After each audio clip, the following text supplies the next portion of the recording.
Hello दोस्तों, welcome back to student of the power LLB में। तो आइए फिर हम उसी कड़ी में चलते हैं। इसके पहले हमने सीआरपीसी के सेक्शन 35 तक कवर किए थे, तो आइए आज हम 36 कवर करते हैं और डीपली जानते हैं। तो हमारा 36 क्या है? वरिष्ठ पुलिस अधिकारियों की सख्ती के बारे में बताया गया है। जो भी उच्चतम पुलिस अधिकारी होते हैं उनके सख्ती के बारे में बताया गया है। तो पुलिस थाने के भार साधक जो अधिकारी होते हैं, पुलिस थाने के भार साधक अधिकारी से पंक्ति में वरिष्ठ पुलिस अधिकारी जिस स्थानीय क्षेत्र में नियुक्त हैं उनमें सर्व उन शक्तियों का प्रयोग कर सकते हैं जिनका प्रयोग अपने थाने के सीमाओं के अंदर अधिकारी द्वारा किया जा सकता है। उनके जो वरिष्ठ अधिकारी हैं उनको पावर है कि वो उस सीमाओं के अंतर्गत उसको काम कर सकते हैं। तो हमने अभी बहुत ही सरल शब्दों में 36 वहाँ जाना। उसके बाद आइए 37। जनता कब मजिस्ट्रेट और पुलिस की सहायता करेगी। जनता कब मजिस्ट्रेट और पुलिस की सहायता करेगी, इसके बारे में बताया गया है। तो बहुत ही सरल शब्दों में जानते हैं। जब प्रत्येक व्यक्ति ऐसे मजिस्ट्रेट या पुलिस अधिकारी की सहायता करने के लिए आबद्ध है जो निम्नलिखित कार्यों में उसकी सहायता उचित रूप से मांगता है। तो हमारा पहला पॉइंट है, किसी अन्य ऐसे व्यक्ति को जिसे ऐसा मजिस्ट्रेट या पुलिस अधिकारी गिरफ्तार करने के लिए प्राधिकृत है। कोई मजिस्ट्रेट या पुलिस अधिकारी किसी व्यक्ति को गिरफ्तार करने के लिए प्राधिकृत है, पकड़ना या उसका निकाल भागने से रोकना, कहीं बाहर ना भाग पाए, उसको पकड़ने के लिए जो जनता उन्हें सूचना दे सकती है, इत्तला दे सकती है कि भाई यहाँ भाग रहे हैं। तो इसी कड़ी में हमारा दूसरा पॉइंट है, प्रशांति भंग का निवारण या दमन। जहाँ भी कहीं प्रशांति भंग हो वहाँ जनता उन्हें पकड़ सकती है, पुलिस को दे सकती है। इसी में हमारा तीसरा है, किसी रेल, नहर, तार या लोक संपत्ति को क्षति पहुँचाने के प्रयत्न का निवारण। जब कोई व्यक्ति किसी रेल या संपत्ति या नहर किसी को जब क्षति पहुंचाता है तब इसमें मजिस्ट्रेट और पुलिस की सहायता करेगी जनता। तो अभी हमने बहुत ही सरल शब्दों में जाना धारा 37। अब आते हैं 38 पे।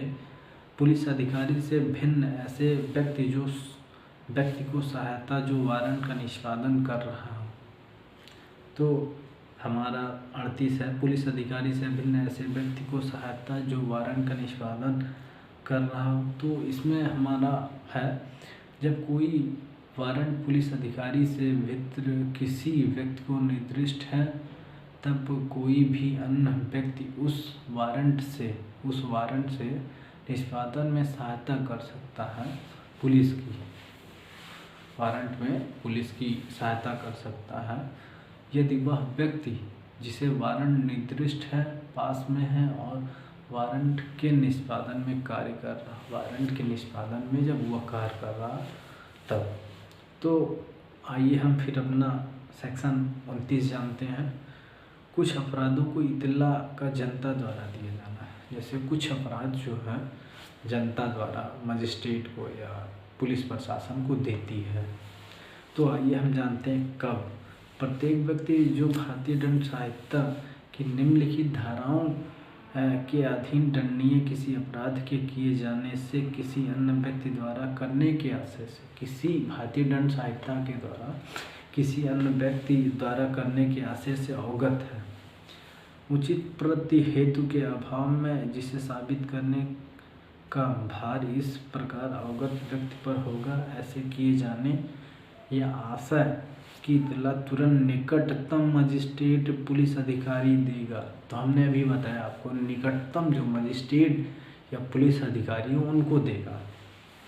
अर्थात अर्थात जैसे कि धारा 161 से 165 का दोनों सहित में है, तो ऐसे ऐसे तमाम धाराओं में है कि जनता निकटतम मजिस्ट्रेट या कुछ अपराधों में इतला पुलिस को और मजिस्ट्रेट को देगा। तो अभी हमने जाना 39, अब आइए हम 46। ग्राम के मामलों के संबंध में नियोजित अधिकारियों के कतिपय रिपोर्ट का कर्तव्य है। जो ग्राम में अधिकारी होते नियोजित, उनके कर्तव्य रिपोर्ट करने का उसमें बताया गया है। तो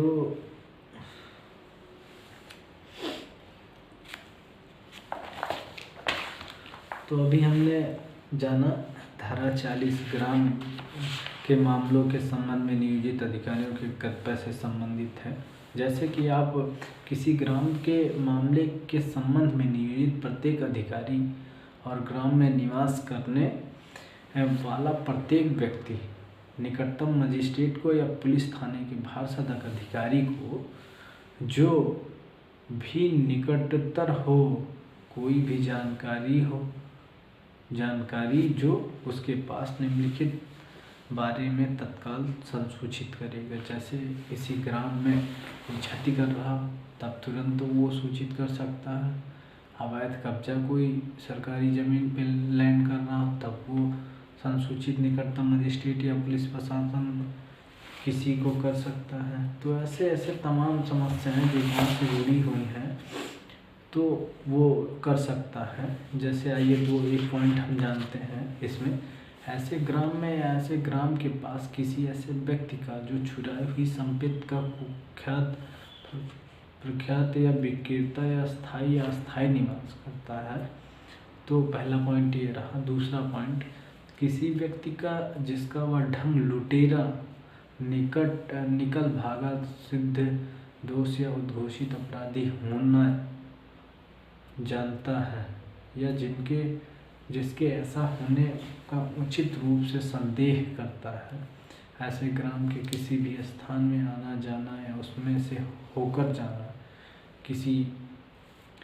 तो इसमें कई सारे पॉइंट हैं जिसमें आप इतना ही जाने बहुत ही है। तो आइए फिर हम इसी कड़ी में फिर अगले वीडियो में चर्चा करते हैं 41 से लेके 45। तो आज के लिए इतना ही रहा, फिर मिलते हैं। और लाइक और सब्सक्राइब कमेंट करना ना भूलें, जिससे हमें भी अच्छा लगे और कुछ अच्छा कर सकें। जय हिंद, जय भारत, नमस्कार।